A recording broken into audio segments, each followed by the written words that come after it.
मूलता।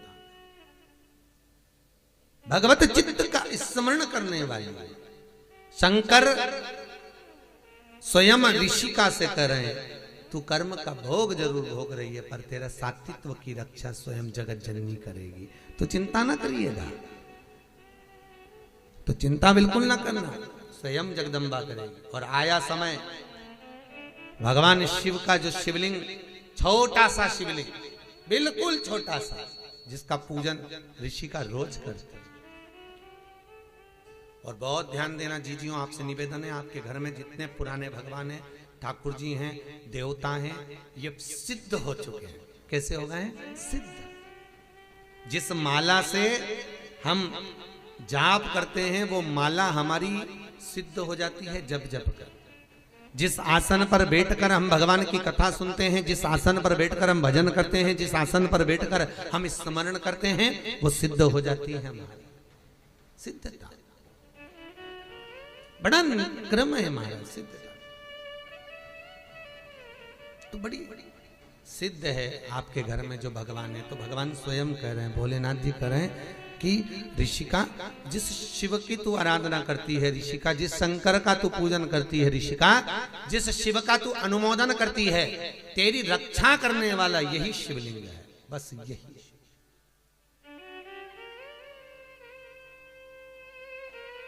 वही शिव।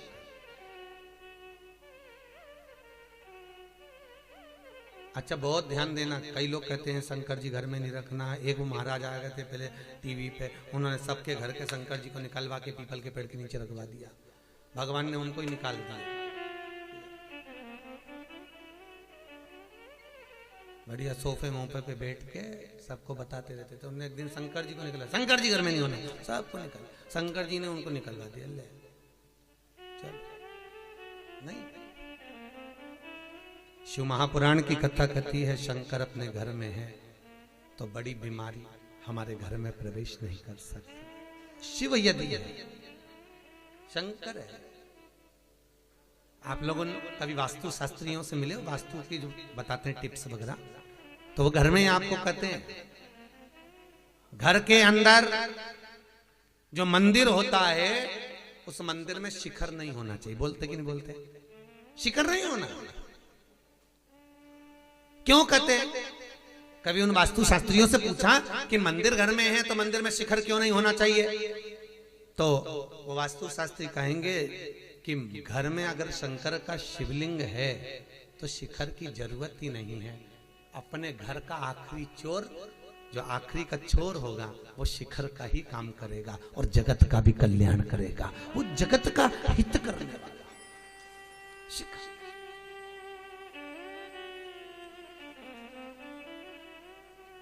उनसे पूछोगे वो बताएंगे आपको कि मंदिर में अगर शंकर है, मंदिर में अगर शिव विराजमान है, मंदिर में अगर भोलेनाथ विराजे हुए हैं, तो फिर क्या सोचना? फिर नहीं सोचना, शंकर है, शिव है, बैठे हैं। अब एक दिन ऋषि का शिव की आराधना में लगी थी, युवानी अवस्था हो गई, और युवानी अवस्था में जब जवान हो गई, बड़ी सुंदर थी वो, अति रमणीय, अति सुंदर, बहुत सुंदर, बहुत सुंदर। और इतनी सुंदर ऋषिका, इतनी सुंदर थी, शिव का भजन कर रही थी। वहीं पर एक मूड नाम का राक्षस है। क्या नाम था उसका? मूड। और मूड नाम का राक्षस आया और उस मूड नाम के असुर ने आकर जब ऋषिका को देखा तो देखकर उसकी चित्त वृत्ति में, उसके मन में ऋषिका के प्रति प्रेम जागृत हो, काम उत्तेजना जाग, और वो ऋषिका को अपना बनाने के लिए प्रयास कर रहा, और ऋषिका को अपना बनाना चाहिए। बहुत ध्यान दीजिए, एक कथा आपने भागवत जी में सुनी होगी, पवन रेखा की। कौन?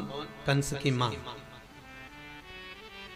राजा कंस की मां पवन रेखा, रजस्वला धर्म के, कौन से धर्म के?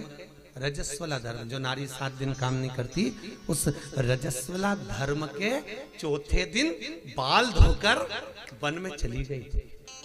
पवन रेखा, भागवत जी में पंडित जी ने आपने को सुनाया होगा, कंस का जन्म। पवन रेखा चौथे दिन बाल धोकर रजस्वला धर्म के चतुर्थ दिवस में केश धोकर बाहर निकल गए। स्त्रियां धोती हैं बाल तीसरे चौथे दिन, केश धो ले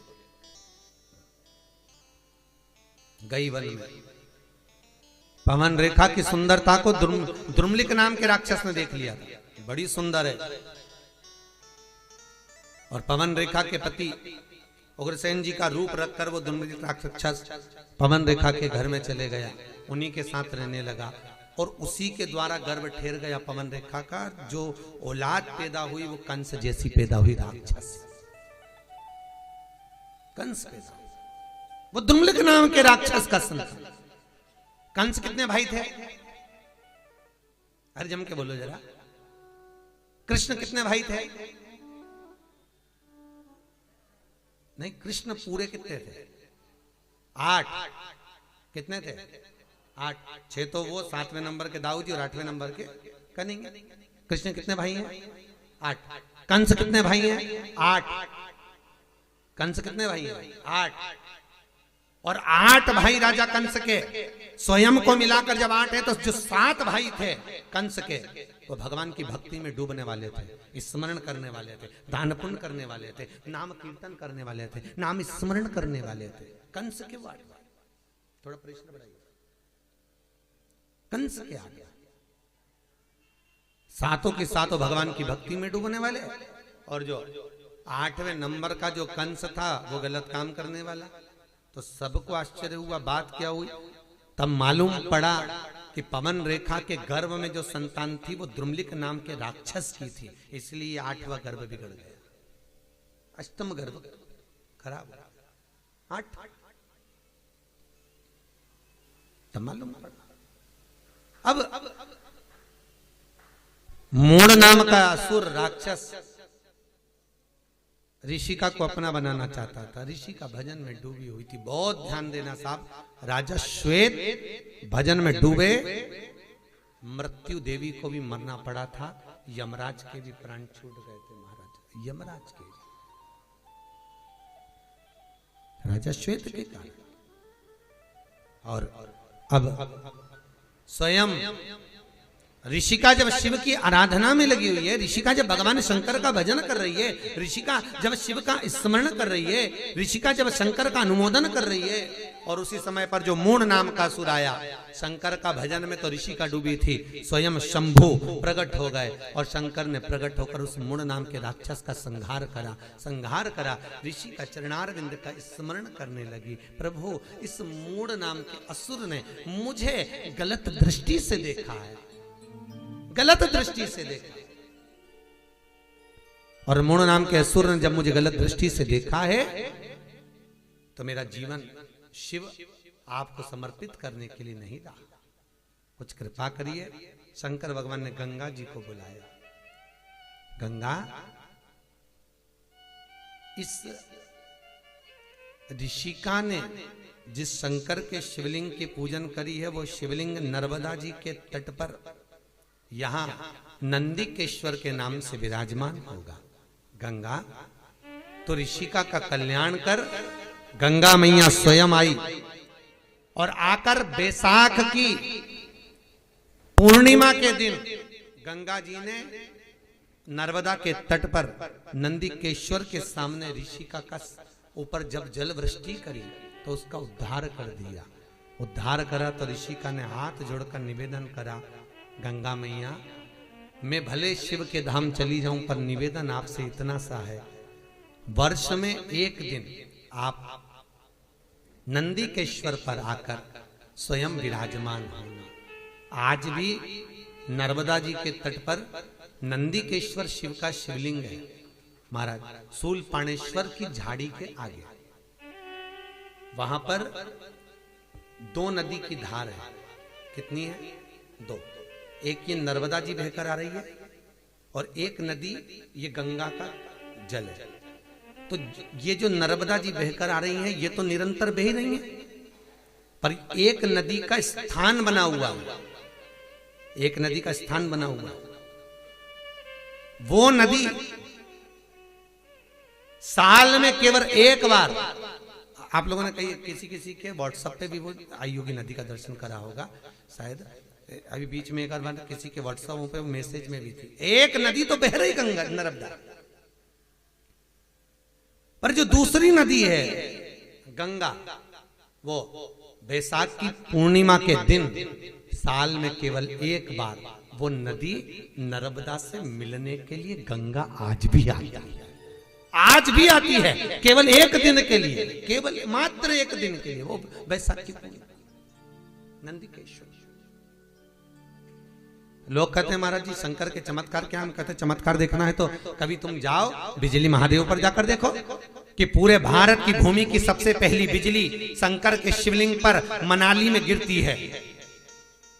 बिजली महादेव के ऊपर बिजली गिरती है और शंकर के टुकड़े टुकड़े हो जाते हैं, और वहां एक व्यक्ति मक्खन मंकर लाता है और शंकर के टुकड़ों को जोड़ता है, फिर हाथी की सूंड से पांव से भी तोड़वाता तो शिवलिंग नहीं टूटता है। वो बिजली महादेव मनाली में। कभी मौका मिले नंदिकेश्वर जाकर देखिए, नर्मदा के जल के पास में गंगा का जल आज भी बैसाख की पूर्णिमा के दिन मिलने के लिए आता है। प्रति वर्ष एक दिन, मात्र एक दिन, दूसरे दिन नदी फिर सूख जाती है वापिस। कहा नहीं भगवान, नर्मदा नदी शंकर भगवान के, शिव के शरीर के पसीने से बेटी के तुल्य में प्रकट हुई। नर्मदा अमरकंटक से निकली, बड़ी सुंदर जगह है महाराज, कभी मौका मिले जाइए। भगवत चित्त का स्मरण हो।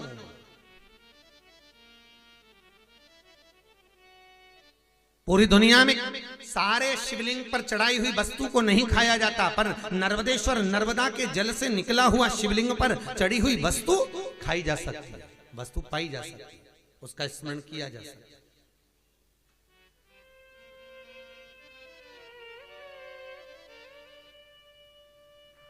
ये उसी में का भाग है, जैसे पान का पत्ता, कौन सा पत्ता? पान। दर्शन करेंगे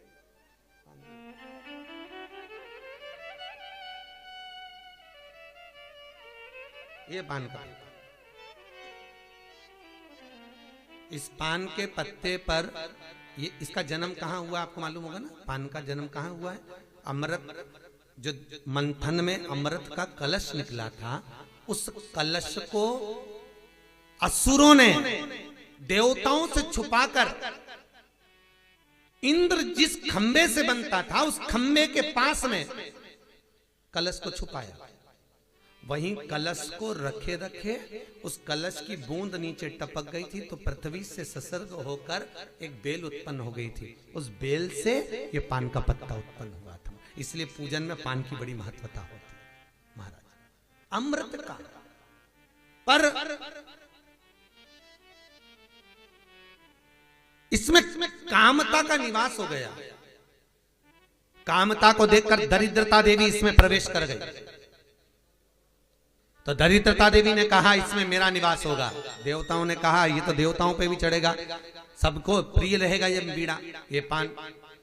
तो दरिद्रता देवी कहती है मेरा भाग आगे और पीछे रहेगा। इसलिए जब भी तमोली पान बनाने वाले पान जब बनाते हैं तो आगे का भाग तोड़ देते हैं और पीछे का भाग कैंची से, अरे बोलो सही है कि गलत है? तो कई बच्चे पूछते हैं मम्मी इसको पीछे से क्यों काटा, आगे से क्यों काटा, बीच में तो काटा ही नहीं। तो उसका कारण केवल इतना है, इसमें दरिद्रता का जो भाग है वो दो भाग है।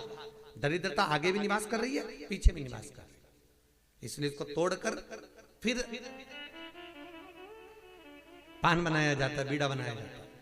पर पूजन में जल के पात्र में जब तक यह पान डला रहता है तब तक दरिद्रता देवी का दोष इस पान में नहीं रहता। कई लोग पूजन करने के बाद पान को थाली में रख देते तो पंडित जी वापस उठा के उसको पानी के कलश में डाल देते। डालते कि नहीं डालते? वापस पानी के कलश में, क्योंकि अलग रहेगा तो दरिद्रता का भाव रहेगा, उसमें डला रहेगा। तुम किसी तमोली की दुकानों पर भी जाकर देखना, जो पान बेचते हैं वो अगर पान का ढेर रखेंगे तो बार बार पान पर पानी का छींटा देते रहेंगे। देते कि नहीं देते? पानी का छींटा देते रहेंगे, उसको गीला रखेंगे।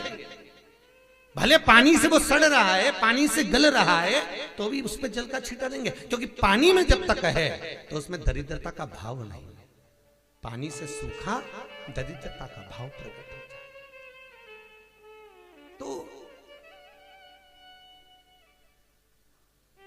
शंकर का जो मिलन है महाराज, शिव कह रहे हैं तू गंगा नर्मदा के इस नंदिकेश्वर तू आ और मिल। तो जो कहते हैं कि भगवान कहाँ है, हम कहते हैं एक बार जाकर जरूर देखो साहब, जरूर देखा। उसकी प्राप्ति का केंद्र बिंदु है, वो जो अवश्य प्राप्त होता है। शंकर की कथा कहती है, ऋषिका शिव के धाम में चली जाती है, देवताओं ने पुष्पों की वृष्टि करी है, गंधर्व गान करे हैं, अप्सरा नृत्य करी, चारों तरफ सुख समाहित हो जाता है, सुख समाहित। इधर भगवान शिव की कथा कहती है, शंकर भगवान अनुमोदन करते, आनंद के सुख की राशि है, सुंदर मंगल विवाह प्रसंग का स्मरण हुआ। शिव जी का विवाह पार्वती के साथ हुआ, कल अपने कथा में सुना। पार्वती और भगवान शंकर का जो विवाह हो रहा है, शिव और पार्वती का जो मंगल विवाह हो रहा है, अपन कल कथा में उसको श्रवण करें। और फिर ध्यान देना, शंकर विश्वास है, पार्वती श्रद्धा है, और शिव और पार्वती का विवाह नहीं है, ये विश्वास और श्रद्धा का मिलन है। आज के जमाने में ये दोनों चीजें किसी के घर में नहीं है। क्या क्या चीज बोलो जम के? विश्वास और श्रद्धा, ये दोनों चीज लोगों के घर से चली गई। ना विश्वास रहा ना श्रद्धा रहा। भाई भाई पे विश्वास नहीं करता, देवरानी जेठानी पे विश्वास नहीं करे, जेठानी देवरानी पे नहीं करे, सास बहू पे नहीं करे, बहू सास पे नहीं करे। और जरा विचार करो, कितना विश्वास था पहले के समय में, कितना विश्वास। और आज भी जितना विश्वास सास के मन में बहू के प्रति रहता है, उतना बहू के मन में सास के प्रति नहीं।